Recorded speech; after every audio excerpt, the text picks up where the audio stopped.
저는 원광디지털대학교 차문화경영학과 송혜경 교수입니다. 우리나라의 차인들이라면 초이선사의 다신전 그리고 동다송이라고 하는 두 개의 책이 마냥 주 텍스트처럼 여겨지고 있습니다. 차에 관한 내용이죠. 그래서 다신전이라고 하는 것은 초이선사께서 직접 저술하신, 직접 쓰신 그런 책은 아니지만 그 다신전에 있는 내용, 특히 제다나 음다에 관한 내용이 오늘날 우리에게도 큰 영향을 미치고 있기 때문에 차인들은 이 다신전의 내용을 공부하기를 대단히 말하자면 원하고 있습니다. 그런데 이 다신전을 본론적으로 공부하기에 앞서서 초이선사는 왜 이 다신전을 베껴서 쓰려고 했었을까 하는 그런 내용, 즉 발문, 다신전을 다 베껴서 정서에 넣고 난 다음에 쓴 발문의 내용을 통해서 초이선사 다신전 등초의 차문화사적 의의에 대해서 설명을 드릴까 합니다. 자, 등초라고 하는 말 자체가 상당히 좀 어렵죠. 그래서 등 베낀다라는 거고요. 초도 말하자면 베껴서 옮겨 적는다라고 하는 이런 내용을 담고 있습니다. 그래서 등초라고 하는 말이 다신전의 끝에 있는 발문에 나온 내용이기 때문에 여기다가도 그냥 등초라는 말, 좀 다소 어렵지만 등초라는 말을 썼습니다. 그래서 초이선사가 다신전을 베껴 쓴 그것은 어떠한 의의를 가지고 있느냐라고 하는 게 오늘 하는 내용의 아주 주된 내용입니다. 자, 그래서 첫째로는 다신전의 해제, 즉 개론적인 내용이라든지 이런 것에 대해서 간단히 살펴보고요. 두 번째로는 본격적으로 다신전의 발문, 다신전 발문에 있는 내용을 분석을 통해서 다신전이 어떤 책이고 왜 이걸 하려고 했는지 또 이러한 경위는 어떻게 되었는지라고 하는 내용을 본격적으로 분석해 보겠습니다. 마지막으로 이런 발문의 내용 분석을 통해서 이 내용이 가지고 있는 논의해야 될 점은 어떤 것이 있으며 그런 베껴 쓴 등초의 의의는 무엇인가 라고 하는 내용에 대해서 오늘 설명을 드리도록 하겠습니다. 자, 첫 번째 다신전의 출전 계보입니다. 다신전은 초이 스님이 직접 저술하신 것이 아니라 그 원전이 있습니다. 칠불사에 올라갔을 때 초이 선사가 만보전서에 있는 내용, 만보전서라고 하는 백과전서 속에 다경체요 부분을 보고 말하자면 등초하시고 베껴 쓰신 것이 나중에 정리해서 다신전이다라고 이름을 냈습니다. 그러나 청나라 때 쓴 만보전서 백과사전에 있었던 차에 관한 내용의 원전은 그 이전, 청나라의 이전인 명나라 때 장원이라고 하는 사람이 쓴 다록이다라고 하는 것입니다. 초이선사가 청나라 때 모한문의 만보전서에 있는 내용을 보았다라고 했지 명나라 때 장원의 다록의 원전을 보고 썼는지 안 썼는지에 대해서는 말하자면 알 수 없습니다만 정확한 사실은 청나라의 모한문이 엮었다고 하는 만보전서를 보고 말하자면 다신전이라고 이름을 붙였다라고 하는 내용을 알 수가 있습니다.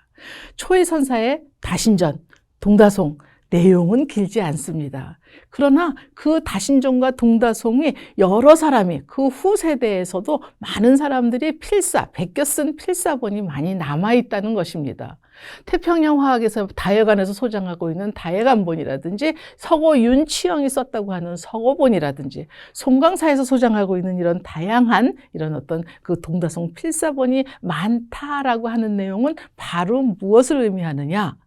이 다신전이라든지 동다송이 많은 사람들이 읽고 싶다라든지 또는 이게 좋은 내용이구나 라고 해서 필사를 여러 사람이 많이 했다는 것을 반증하는 것이죠.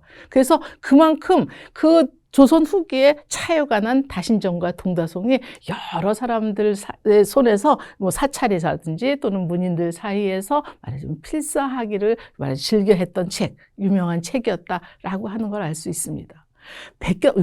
요즘과 같이 컴퓨터 시대라면 그 클릭 하나로 똑같은 내용으로 오자 탈자 없이 그냥 복사본이 많이 나올 수 있겠습니다만 당시에는 전부 다 어때요? 붓으로 베껴 썼죠. 그러다 보니까 오자나 탈자 이런 것들이 다소 있다라고 하는 거를 감안하시면 되겠습니다. 다만 초이선사 다신전 동다송에 초이선사께서 친필로 쓰신 친필본이 남아있지 않기 때문에 여러 가지 이론이 있을 수는 있다라고 하는 걸 알 수가 있습니다. 자, 그렇다면 다신전은 어떻게 구성되어 있느냐? 초이스님이 베낀 모두 본문은 1420자입니다. 동다송, 초이스님이 직접 쓰신 동다송, 시로 구성되어 있는 17개의 시로 구성되어 있는 초이선사 동다송의 본문은 494자. 즉 다신전의 내용의 약 3분의 1 정도밖에 안 됩니다. 동다송보다 약 3배나 길이가 긴 다신전은 그렇게 길게 이루어져 있고요. 발문, 오늘 우리가 하는 그 글을 쓰고 난 다음에 쓰는 내용인 발문이 모두 98자, 100자가 안 됩니다. 그래서 모두 1500여 자로 되어 있기 때문에 그렇게 길지 않아서 다신전에 있는 내용은 많은 사람들이 공부하기를 주저하지 않고 많은 사람이 공부하고자 하는 것입니다. 자, 이러한 다신전은 크게 본다면 제다법과 음다법, 그리고 말하자면 차의 품질 평가, 물, 도구, 정신 이렇게 모두 22개의 항목으로 이루어져 있습니다. 22개의 항목으로 이루어져 있는데 가장 우리가 다신전을 배우고 싶어하는 제다법 중에서도요, 초청녹차 제다법, 또 차를 우려서 마시는 입차, 산차를 우려 마시는 포차 음다법은 오늘날 우리나라에서 차를 하는 차인들이 제다를 갔을 때 만들어 보는 방법, 제다법이라든지 오늘날 우리가 차 마시는 방법의 근간이 되는, 원전이 되는 그런 어떤 주 텍스트가 다신전이기 때문에 많은 사람들이 다신전 공부하기를 원한다라고 하는 것입니다. 그래서 초청녹차 제다법과 포차 음다법, 그리고 차의 품질 평가를 색향미로 했고 오염되면 차의 본질을 잃어버린다라고 하는 그런 내용 하는 거, 그다음에 물에 관한 거. 물은 옛날이나 지금이나 차를 우리는 데는 가장 중요한 요소이지요. 또한 그 차를 우리는 데 필요한 도구에 관한 내용, 또한 이 다신전, 차의 신령스러움, 차의 신령스러움, 전해 내려오는 차의 신령스러움이라고 하는 다신전의 차 정신이라고 하는 거, 다도가 무엇이냐라고 하는 이런 내용에 대해서 말하자면 쭉 적고 있습니다. 단순히 제다법과 음다법을 서술형으로 쭉 적고 있기 때문에 제다를 한 번이나 갔다 오시든지 또는 음다, 이 순서대로 차를 한 번쯤 마셔본 사람이라면 다신전의 내용은 그다지 어렵지 않습니다. 다만 어려운 한자로 이루어져 있기 때문에, 생소한 한자이기 때문에 우리가 좀 어렵다고 느낄 뿐이지 마시는 법, 만드는 법을 순서적으로 순차적으로 기록하고 있기 때문에 그다지 어렵지 않다는 것입니다. 그러나 그것을 썼던 이 다신전의 원전인 명나라 때 장원이라고 하는 사람은 문인이었기 때문에 단순하게 만드는 기술적인 이런 것, 만드는 법, 마시는 법만을 기록한 것이 아니라 다도가 무엇이냐라고 하는 한 잔의 차를 만들고 마시면서 느낄 수 있는 어떤 차의 다도라고 하는 다도 정신을 다루고 있기 때문에 많은 사람들이 단순한 기술 서적이 아니라 어째요? 차의 인문학적인 서적으로도 다신전은 많은 사람들에게 호평을 받고 있다라고 하는 내용을 알 수가 있습니다. 자, 우리가 오늘 구체적으로 해야 되는 다신전 발문의 내용 어떻게 됐느냐? 그래서 발문의 내용에는요, 물론 여러 가지 내용이 있습니다만 크게 3가지로 나누어서 여러분들에게 설명을 드린다면 다신전을 베끼게 된 그 경위가 어떻게 되었느냐라고 하는 것입니다. 베끼게 된 경위에 대해서 우리가 알 수가 있고요. 왜 급하게 베끼고 내려와서 깨끗이 다시 쓰려고 했고 수홍이 물어봤을 때 말하자면 그걸 다시 고쳐서 쓰는데 시간이 많이 걸렸느냐라고 하는 내용을 우리가 미루어 짐작한데, 칠불사에 체류했던 시간이 그렇게 길지 않았기 때문에 급하게 베껴서 써서 내려온 것들을 잘 정리하는 시간이 필요하지 않았겠느냐라고 하는 거를 우리가 한번 생각을 해보고요. 초이스님이 그렇게 자신전이라고 하는 내용을 정서 깨끗하게 써가지고 많은 사람들에게 알리려고 했던 그런 목적이 무엇인가라고 하는 내용을 다신전의 발문의 내용을 통해서 여러분들에게 설명을 드리겠습니다. 결국 초이선사가 다신전을 등초했던 것이 차문화서적인 의의가 무엇인가라고 하는 내용이 바로 오늘 시간에 말하자면 목적이 되겠습니다.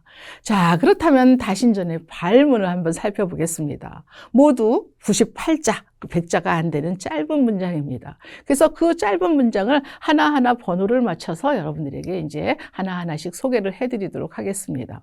한자로 되어 있기 때문에 대단히 어려워라고 생각합니다만 실제로 여러분들께서는 여기에 있는 한자 전부 다를 알지는 못할지 모르겠습니다만 그 중에서 정말 몇몇 글자들은 너무나 쉽게 여러분들이 잘 알고 있는 한자들이 많습니다. 그래서 그런 내용을 염두에다 두시고 제가 한번 여러분들에게 해석을 해드리도록 하겠습니다. 무자년 우제, 무자년 우제, 무자년 비올 쯤에 수사, 사, 선사, 스승 또는 선사를 따라서 방장산 칠불아원에서 등초하여 내려왔다. 하는 내려가는 거고요. 오는 거죠. 내려왔다. 이제 칠불아원에 갔으니까 내려오는 거죠. 그래서 다른 곳에 있던 칠불선사가 칠불아원, 칠불사에 올라가서 등초, 무엇을? 다신전을 등초하여 내려왔다. 이때 등초라고 하는 거 거칠게 베껴 쓴 시간이 없었기 때문에 급히 쓰지 않았겠느냐라고 하는 겁니다. 다시 갱자입니다. 다시경. 다시 몸을 하고자 뭐뭐 하고 싶은 거죠? 어떻게 하고 싶어요? 정서를 하고자 하였으나. 정서, 바르게 잘 깨끗하게 쓰는 거, 정자로 잘 쓰려고 하였으나. 그래서 요 정서라는 말 때문에 등초가 이 정서보다는 거칠게 막 휘갈겨 써서 내려왔기 때문에 다른 사람들이 잘 모르니까 깨끗하게 바르게 잘 쓰고자 하였으나 무엇으로 인해서? 병으로 인하여 결과를 보지 못했다. 결과를 얻지 못했다. 잘 정서하려고 했는데 내가 좀 아파서 병이 나서 말하자면 정서를 하지 못했다. 그 결과는 정서를 하지 못하였다. 수홍이라고 하는 삼이가 수홍이 지금은 말하자면 조금 뭐 나이가 좀 들면은 더 높은 승려가 됐겠습니다만 삼이 시절에 어디에 있었느냐? 시자방. 삼이는 아직 등급이 아래죠. 그래서 시자방에 있던 삼이 수홍이 몸을 하기를 원했어요? 알기를 원했어요. 몸을 하기를 원했어요. 뭘 알기를 원해요? 다도가 무엇이냐? 다도가 무엇인가를 알고자 하였어요. 그래서 정초를 했어요. 바르게 베꼈었어요. 바르게 베꼈었는데 역시 병으로 아직 마치지 못하였다. 여기서 이 정초라고 하는 것을 누가 정초했느냐는 거예요. 여기서 의문이 생기는 거거든요. 삼이 수홍이 삼이 시절에 시자방에서 다도를 알고자 정초를 하였으나 하면은 누가 정초한 거예요? 수홍이 바르게 베껴 쓰려고 했으나 수홍 역시 병으로 마치지 못하였다. 라고 할 수가 있고요. 또 한 가지 해석은 수홍이 삼이 시절에 시자방에서 다도를 알고자 말하자면 초의 스님이 다시 바르게 베끼려고 하였으나 이때 병으로 마치지 못했는데 또다시 병 때문에 끝을 보지 못하였다. 라고 해서 등초하고 정서하고 정초를 모두 다 초의 스님이 했느냐? 아니면 등초와 정초를 등초하고 정서는 말하자면 소희 스님이 쓰려고 했던 거고 이 정초의 주체를 수홍으로 보느냐라고 하는 그런 의문이 생기게 되는 거죠. 그래서 고로 참선하는 여가에 강하게 명령을 내려요. 누구에게? 관성자.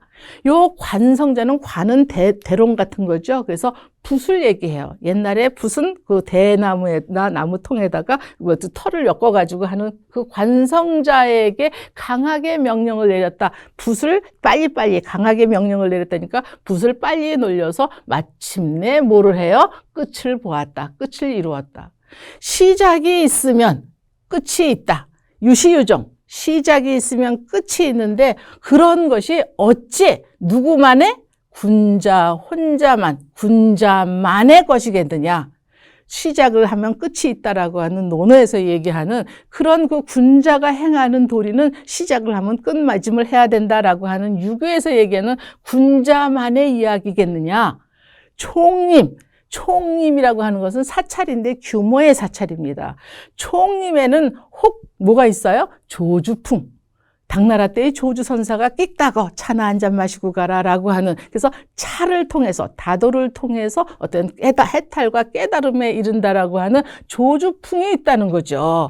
그래서 조주풍이 있는데 어떻게 힘써 알지 못해. 뭐를? 다도가 무엇인지 힘써 알려고 노력하지 않아.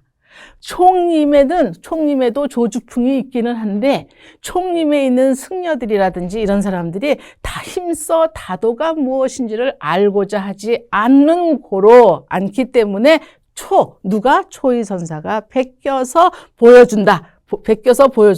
그런데 그것이 어때?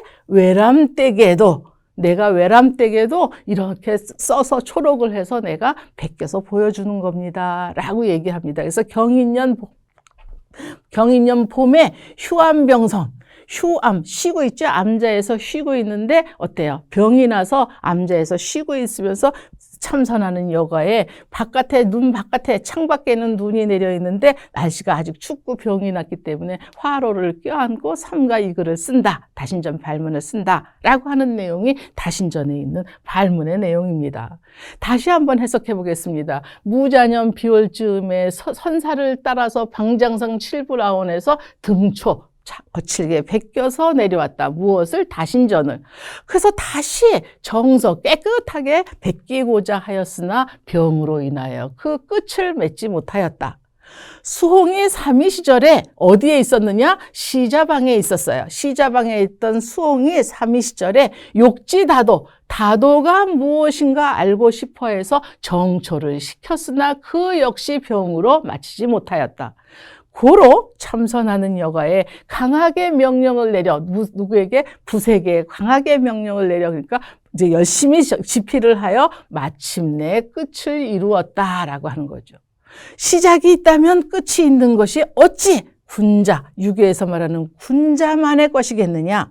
규모의 사찰, 큰 사찰, 총림에는 조주풍이 있는데 조주선사의 끽다거 차를 통해서 해탈의 경지 또는 깨달음의 경지로 나간다라고 하는 그런 풍조가 있음에도 불구하고 힘써서 알지 못해 다도를 알고자 하지 않은 고로 내가 초이선사가 초하여 베껴서 보여준다. 그러나 외람되게도 내가 준다라고 하는 내용으로 다신전의 발문을 이제 이렇게 해석을 해 보았습니다. 어려우신가요? 자, 그렇다면 하나 다시 한번 설명을 드리도록 하겠습니다. 무자년 하면은 1828년입니다. 1828년 비올 때입니다. 저게 비올 때. 그럴 것을 우기라고도 보기도 하고요. 그래서 우기는 이때가 구체적으로 이 우제가 언제냐에 대한 내용은 알 수는 없습니다. 그래서 비가 많이 온 다음에 칠불산에 올라갔다라고 하는데, 이 칠불아원이라고 하는 곳이 말하자면 선방으로서 아주 유명한 수행처입니다. 그래서 비올쯤에 올라갔다라고 했을 때 아마도 그 한거가 끝날 즈음이 아니겠느냐, 또는 이 우기를 장마철이 지난 다음에 장마철에 올라갔다라고 얘기를 하는 사람들이 많기 때문에 장마철쯤이라면, 비가 많이 오는 때라면 하한거가 끝나는 시기가 아니겠느냐라고 저는 추정을 합니다. 또한 이 우라는 말이 우리가 차를 따는 계절인 고우를 연상해서 고구쯤에 올라갔다 이렇게 보는 학자도 있습니다. 자, 이 우제가 명확하게 언제인지는 모릅니다만 어쨌든 무자년 비올 때의 수사, 요때 이 사가 중요합니다. 이 사는 스승이라는 뜻도 되고요. 선사도 됩니다. 그래서 초이 스님이 승려이기 때문에 선사를 따라서, 선사를 쫓아서 어디에 올라갔느냐? 방장산 칠불아원. 방장산은 지리산을 얘기하는 거죠. 지리산의 칠불사 아짜방에 있는 곳에 올라가서 아짜방에서 등초하여 내려왔다는 겁니다. 그래서 이 선사가 누구냐 하는 이런 내용에 대해서 잠시 후에 또 설명을 드리도록 하겠습니다. 그래서 방장산 칠불아원 그러면은요, 방장산은 이제 지리산을 얘기하고 그 칠불사에 있는 아짜방입니다. 칠불사에 가면 요 아짜, 우리가 아짜방이라고 유명하죠. 그래서 버금아짜가 써있는 아짜가 써있는 방이 있습니다. 그래서 이곳에서는 이렇게 말하자면 방 안에 사각으로 이렇게 경행처가 있고요. 이 방 안에 여기에 스님들이 면벽 수행을 하는 거죠. 이쪽에서 벽을 바라보고. 그래서 여기는 높이가 이렇게 한 4, 50cm 높은데요. 여기다가 한번 굴뚝에다 불을 떼면 100일간 방이 따뜻했다. 그래서 아주 좁지만 사람들이 수행을 했던 곳입니다. 이 아짜방, 지리산 칠불사에 있는 아짜방에서 수행을 하는 승려들은 첫 번째로 장자부라, 눕지 않았습니다. 하루 종일 눕지 않았고요. 그 다음에 무건 수행을 했습니다. 그래서 무건 수행, 말을 하지 않았고요. 또 세 번째로는 이제 일종식, 스님들은 하루에 한 끼만 먹었습니다. 그래서 말을 하지 않고 무건 수행을 했다 할 때 여기에는 버금아짜, 아시아 할 때 아짜인데 여기에 입구자가 있습니다. 저 입구자가 있는 요 아짜는 벙어리 아짜입니다. 그래서 현재 일칠불사에 가면 중량 이런 벙어리 아짜가 아니라 그냥 버금 아짜, 아시아 할 때 아짜로 되어 있지만 여기 초이 스님이 아원이라고 할 때 아의 벙어리 아짜를 썼던 것은 아마도 무건 수행을 위주로 했던 것을 생각하고 칠불 아원이라고 하지 않았겠느냐라고 하는 겁니다. 그래서 등초하여 내려왔다. 무엇을? 다신전을 등초하여 내려왔다라고 하는 걸 알 수가 있습니다. 자, 두 번째. 다시 정서를 하고자 했으나 누가 정서를 하고자 했을까요? 초이 스님이죠. 등초를 하고 내려왔는데 다시 정서한다는 얘기는 등초가 거칠게 막 휘갈겼었기 때문에 깨끗하게 다시 정리해서 쓰고자 하였으나 병으로 인하여 결과를 보지 못했다, 완성하지 못했다라고 하는 내용입니다. 이거 별로 어렵지 않죠. 그래서 정서의 주체, 등초의 주체는 초이 스님이다 하는 것은 이론의 여지가 없습니다. 자, 그런데 여기에서 삼위인 수홍이 시자방에서 다도를 알고자 정초하였는데 수홍이 알고자 해서 초이 스님이 다시 바르게 베끼려고 했었는데 역시 병으로 마치지 못했다. 정서하고자 했는데 왜 또 정초라고 했느냐? 초이 스님이 정초를 하려고 했을 때 정서와 정초라고 하는 것이 조금 애매한데 어느 학자들은 어떻게 하느냐? 똑같은 내용을 반복해서 같은 글자로 쓰지 않기 때문에 말하자면 정서라고 했다가 요거는 정초라고 쓴 거다라고 하는 내용도 있습니다. 그래서 이 정초의 주체를 누구로 보느냐? 말하자면 초이 스님으로 보는. 그래서 등초했다, 정서했다, 정초했다. 이 세 가지를 모두 초이 스님으로 말하자면 보는 해석이 있고요. 이것을 수홍으로 보는, 수홍을 다도를 알고자 해서 정초를 시켰으나, 바르게 베끼라고 시켰으나 하는 사역으로 본다면 정초의 주체는 누가 되느냐? 수홍으로 볼 수가 있는 거죠. 어떤 거로 보느냐에 따라서 어떤 게 맞고 어떤 건 틀리다 이게 아니라 이렇게도 해석할 수 있고 저렇게도 해석할 수 있다라고 볼 수 있는 것입니다. 그래서 이거는 보는 사람들이 이것을 나는 이게 타당해 하는 그런 걸로 설득력을 얻는 것으로 가는 걸로 보겠습니다. 그래서 그 역시 또 정초를 시켰는데 누구 역시? 수홍 역시 아직 끝을 보지 못하였다. 그래서 저는 이 정초의 주체를 말하자면 수홍으로 보는 그런 해석을 저는 한다라고 하는 것입니다. 그래서 이 욕지다도 정초의 해석, 정초의 주체가 누구냐에 따라서 그 해석의 차이점이 있다는 것은 여러분들이 이해를 해두시면 됩니다. 이건 맞고 이건 틀리다가 아니라 그 두 개 다 어떤 그 일리는 있는 이야기지만 저는 이 정초의 주체를 말하자면 수홍으로 보는 말하자면 그런 해석을 하고 있다라고 하는 걸 말씀드립니다. 그래서 아직 막 끝을 보지 못했기 때문에 어때요? 참선하는 여가에 맨 마지막에 뭐라 했어요? 병이 나는데 병 중에도 화로를 끼고 앉아서 추워서 화로를 끼고 앉아서 봄이 왔는데도 화로를 끼고 앉아서 참선을 했는데 그 참선하는 여가 틈틈이 아픈 중에도 강하게 명령을 내렸어요.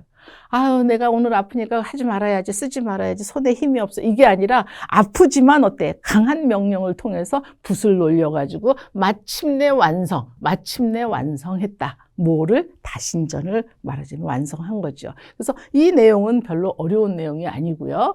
그 다음에 시작이 있으면 끝이 있다. 끝이 있다. 유시유정. 우리 이런 얘기는 참 많이 하죠. 용두삼이 시작은 이렇게 광대했는데 끝은 흐지부지 되는 거가 아니라 시작을 했으면 마무리를 해야 된다라고 하는 것이 유교에서 군자들이 행해야 될 도리인데 그것이 어찌 유교에서의 말하는 군자만의 일이겠느냐. 즉 이 군자라고 하는 거 그 유학자들의 스승으로 생각하는 게 군자상, 이상향이 바로 군자죠. 그래서 군자는 일을 시작하면 끝 맺음을 잘 해야 되는 건데 이제 총림에서도 총림, 즉 규모의 사찰, 이런 선방도 있고 계율도 지키고 하는 여러 규모의 선방에서는요 조주풍이 있다라고 하는 거죠. 조주풍, 끽다거라고 하는 우리 차나 한 잔 마시고 가게나라고 하는 유명한 끽다거라고 하는 차나 한 잔 마시고 가게나라고 하는 이런 화두를 들면서 간화선, 대중불교, 선종불교에서는 이러한 어떤 조주풍이라고 하는 것이 상당히 이제 말하자면 일반화되어 있었습니다. 그래서 이 간화선이라든지 선종불교에서는 말로 무엇을 하는 게 아니라 어때요? 자기 한순간에 마음을 이심전심으로 깨닫는, 그래서 말하지 않아요. 그죠? 언어에, 문자에 의지하지 않아야 되는데 초이 스님이 이 다도를 알지 못하기 때문에 이게 내가 베껴갖고 보여준다.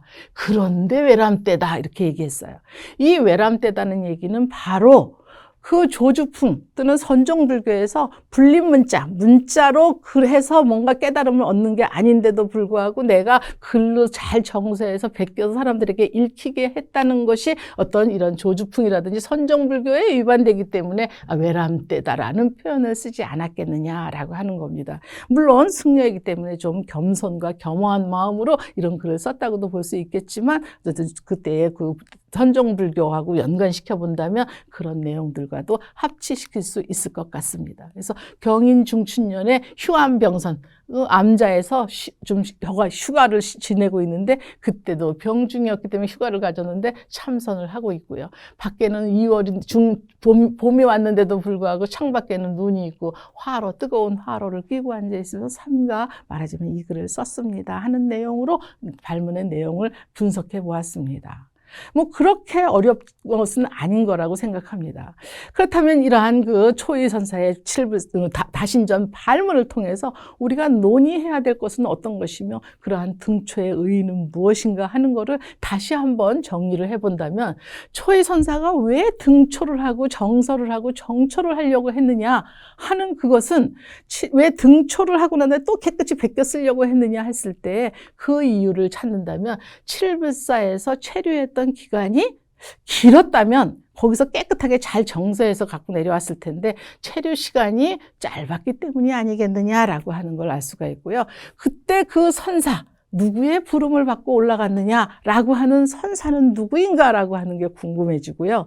초이 선사가 선사를 따라서 칠불아원에 간 진정한 목적이 무엇이냐? 다신전을 베끼러 올라간 것이 진정한 목적이냐? 아니면 그거보다 더 큰 무엇이 있었겠는가라고 하는 것을 한번 추정해 볼 수가 있겠습니다. 또한 등초라든지 정초라든지 정서의 주체가 모두 초이 스님이냐 아니면 초이 스님과 수홍이냐라고 하는 내용에 대해서는 말씀을 잠깐 드렸었죠. 그 다음에 이러한 내용을 통해서 이렇게 병으로 아파가지고 이걸 글을 쓸 수 없는 그런 상황에서도 2년에 걸쳐서 다신전을 베끼고 또 베껴서 내려오고 그걸 다 정서해서 펴내려고 했던 그 진정한 초이 스님이 등초를 했던 진정한 목적과 그것이 가지고 있는 차문화사적 의의는 무엇인가라고 하는 이런 내용들을 여러분들이 이해를 하셨으면 좋겠습니다. 이런 내용에 대해서 차분차분하게 한번 또 생각해보는 시간을 갖도록 하겠습니다. 초이 선사가 칠불사에 체류하는 시간이 결론적으로 말한다면 짧았기 때문이라고 저는 생각을 합니다. 무자년 1828년 우제 비 올 때 또는 고구 때 또 뭐 이렇게 해서 칠불사에 올라가고 어떤 학자는 1년간 칠불사에 머물렀다라고 얘기를 합니다. 그러나 1년간이나 머물면서 거칠게 베끼고 내려와서 다시 그걸 베끼려고 정서하려고 노력했겠느냐 하는 것에 의문을 품고 저는 이 비 오는 시기와 그 기록에 남아 있었을 때 칠불사를 하산해서 활동했던 내용을 살펴보니 같은 무자년 10월 달에 나주남평 운흥사 초해 스님이 출가했던 절이죠. 나주남평 운흥사에서 궤를 주는 수계식을 거행하셨습니다. 그러니까 초이선사는 최소한 전라도에 있는 남평 운흥사에 10월 달에 거기 계셨다면 거의 내려오는 시간, 올라가는 시간 이렇게 합친다면 이때를 뭐 하한거가 끝나는 시기로 생각하고 한다면 초이선사의 체류 시간은 기록에 남아있는 것으로 보았을 때 길어야 2달입니다. 그러나 초이 스님의 동다송에 쓰는 글 실력이라든지 또는 지식으로 보았을 때 초이 선사가 칠불사에 2달 동안 계시면서 급하게 써갖고 내려오실 리는 없다라고 봅니다. 저는 아마도 초이 선사가 칠불사에 뭐 일주일도 안 되는 짧은 기간 동안 계시지 않았나라고 하는 내용으로 이제 초이 선사의 칠불사 체류 시간을 보고 있습니다. 자, 그렇다면 여기서 스승님을 쫓아서 또는 스승님을 따라서 선사는 누구인가라고 하는 겁니다. 그 해답은 금담선사입니다. 1828년보다 2년 전에 말하자면 다음부터 보겠습니다. 요거부터 먼저 볼게요. 1828년 무자년보다 2년 전에 금담선사는 초이선사가 말하자면 화순에 있는 쌍봉사에 수석하고 있던 그 금담선사와 대은선사는 금담의 제자입니다. 제자인데 여기는 영암에 있는 도갑사에 주석하고 있었습니다. 자, 그래서 쌍봉사에 있던 금담선사와 대은선사는 계율이 끊어졌어요. 계율이 끊어진 것을 갖다가 말하자면 안타깝게 생각해서 그 스승과 제자가 서상수계, 즉 상서로운 수계, 계율이 끊어지면 계를 잇고 맥을 잇을 때는 스승이 전수를 해야 되는데 그 맥이 끊어져서 스승이 없을 때는 부처님께 말하자면 기도응답을 통해서 계를 받는 그런 서상수계를 칠불사에서 했던 것입니다. 그래서 일주일간 금담선사와 대응선사가 일주일간 말하자면 수행을 했는데요. 기도를 했는데 그 기도 끝에 그 부처님의 방광이 어디에 쏟아졌느냐? 스승인 금담의 머리에 쪼인 게 아니라 대은선사 제자의 머리에 쪼였습니다. 그 이야기는 부처님의 계맥, 즉 율맥이 대은선사에게 주어진 거고 이어진 거고요. 그래서 그 자리에서 그렇게 대은선사의 머리에 빛이 비치자 금담선사는 일어나서 대은선사에게 제자에게 큰 예를 올리고 대은선사는 그 율맥을 말하자면 금담에게 주었다. 그래서 사승관계, 스승과 제자의 관계가 사승관계가 역전이 되는 그런 사태가 1826년에 있었습니다. 자, 서상수계 이후에 칠불사는 그 전에 불이 났기 때문에 막 한편이 없었습니다. 그래서 대은선사는 내려가고 금담선사는 칠불사의 중창불사를 시작합니다. 그래서 중창불사가 2년간에 거쳐서 어느 정도 되었을 때 금담선사는 1828년 자신이 아끼는 또 다른 제자인 초이선사를 불러 올렸습니다. 즉 율맥, 계맥을 전해주기 위해서 초이선사를 불렀기 때문에 그때의 말하자면 선사는 말하자면 금담선사다.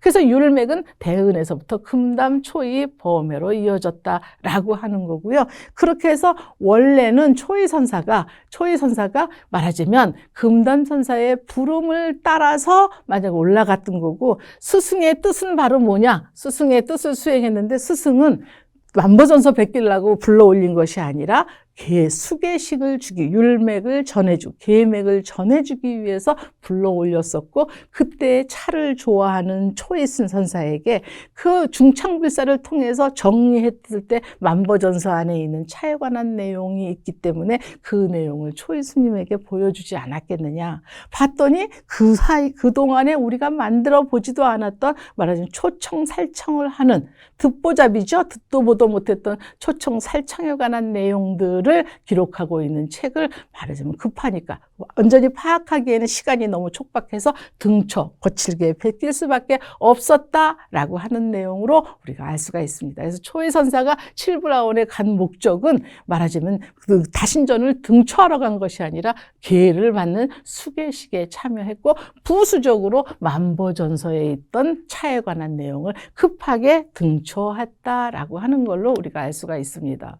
그래서 다신전이 완성되기까지는 급하게 등초해서 내려왔고 다시 정초, 깨끗하게 베끼고 정서의 단계를 거쳤다라고 하는 걸 알 수가 있고요.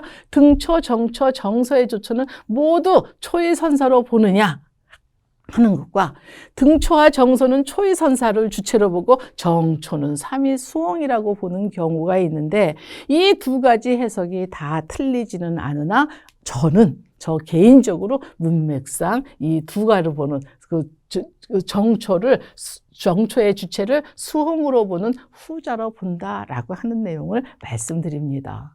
자, 그래서 다신전 등초의 목적은 다도를 알고자 베끼려고 수홍도 했었죠. 그래서 다도가 무엇이냐, 차가 무엇이냐라고 하는 그런 알고자 하는 사람들을 위한 교육으로 이걸 다신전을 등초했고 베껴서 정서해서 다신전으로 편했다 하는 거는 누구나 다 알 수 있는 내용입니다. 그러나 그 아픈 와중에도 2년에 걸쳐서 막 이렇게 베껴서 다시 정서하고 하려고 했던 그렇게 노력했었던 것에는 단순한 이런 교육의 목적 이외에 진정한 목적이 있었다라고 저는 보는 것입니다. 즉 그때까지 시루에 쪄서 덩어리를 만드는 병차, 떡차를 만들거나 시루에 쪄서 그 다산과 같이 그냥 말려서 만든 산차 정도였었는데 시루에 찌는 방법이 아니라 어때요? 솥에다 넣고 덮는 초청살청이라고 하는 새로운 제다법에 대한 초이선사의 강한 호기심 또는 강한 관심이 이거 빨리 베껴가지고 와서 내가 나중에 연구해 봐야 되겠구나 라고 하는 그런 목적 때문에 그것을 등초를 했고 이걸 정서하려고 노력했다라고 하는 것으로 보는 것입니다. 그렇다면 이런 다신전 등초의 의의는 뭐냐? 초청산차. 그 전까지는 솥에다 덮어서 그냥 습기를 주지 않고 수분을 주지 않고 그냥 솥에서 찻잎이 가지고 있는 자체 수분으로 건조시키고 덮어서 만드는 초청산차 제다법의 이론적인 토대가 되었던 것이 다신전에 있는 내용입니다. 그래서 그 전까지 우리나라는 제다는 시루에다 찌는 증청이라고 하는 그런 방법에서부터 초청을 통해서 산차로 넘어가는 변곡점이 바로 다신전 등초를 계기로 이루어졌다라고 하는 겁니다. 그렇다면 제다사에서도 우리나라 제다사에서도 증청에서 초청으로 넘어가는 계기가 되었던 것이 다신전이죠. 그리고 그것으로 인해서 생겨나는 초청이라고 하는 이런 방법을 통해서 생겨지는 것이 단순하게 녹차 이외에 다양한 발효차가 나오게 되는 계기가 되었다라고 하는 겁니다. 물론 중국에서는 명나라 때 벌써 이미 이렇게 나왔던 이 장원의 다록을 통해서 보는 것처럼 명나라 때 이미 초청 산차가 있었고 다양한 발효차가 나왔습니다만 우리나라는 초이선사의 다신전 등초 이후에 초청 산차가 완전히 일반화되고 다양한 발효차가 나오게 되었다라고 하는 그런 내용입니다. 그래서 다신전의 제다법과 음다법이라든지 이런 것들은 그 후에 7년 후에 초이 스님이 해거 홍연주의 부탁을 받고 썼던 동다송이라고 하는 그런 책을 저술하게 되는 계기와 또 그 기초적인 내용 이런 것들을 제공했던 것이 다신전의 내용이라고 볼 수가 있겠습니다. 자, 다신전이라고 하는 거 우리가 많은 사람들이 다신전을 공부하고 차인이라면 동다송 다신전은 알아야 돼라고 합니다만 동다송은 사실 시로 이루어져 있기 때문에 대단히 어렵습니다. 또 초이 스님의 학문의 세계가 대단히 깊기 때문에 동다송을 깊이 있게 속속들이 이해하는 데는 상당히 어렵습니다만 다신전 즉 장원의 다록은 제다법과 음다법을 그냥 한자로 서술형으로 산문 형태로 쭉 서술했기 때문에 한자만 조금 아신다면 그 내용을 파악하는 데 그렇게 어렵지 않다라고 하는 겁니다. 그래서 본격적으로 다신전의 내용을 공부하기에 앞서 왜 초이 스님이 다신전을 베끼려고 했었고 또 왜 초이 스님이 칠불사에 올라갔으며 이 다신전의 등초가 가지는 어떤 차문화사적 제다사적 의의가 무엇인가라고 하는 것에 대한 어떤 선행적인 이해가 앞선다면 차인으로서 다신전에 대한 어떤 의미가 조금 더 새롭고 또 깊어지지 않을까라는 생각을 가지고 이번 강의를 마련했습니다. 다소 산만하게 여러분들에게 좀 들렸을지 모르겠습니다만 이런 내용들을 여러분들이 꼼꼼히 기억을 해 두신다면 아마 앞으로 공부하시는데, 차를 공부하시는데 큰 도움이 되시리라 생각을 합니다. 감사합니다.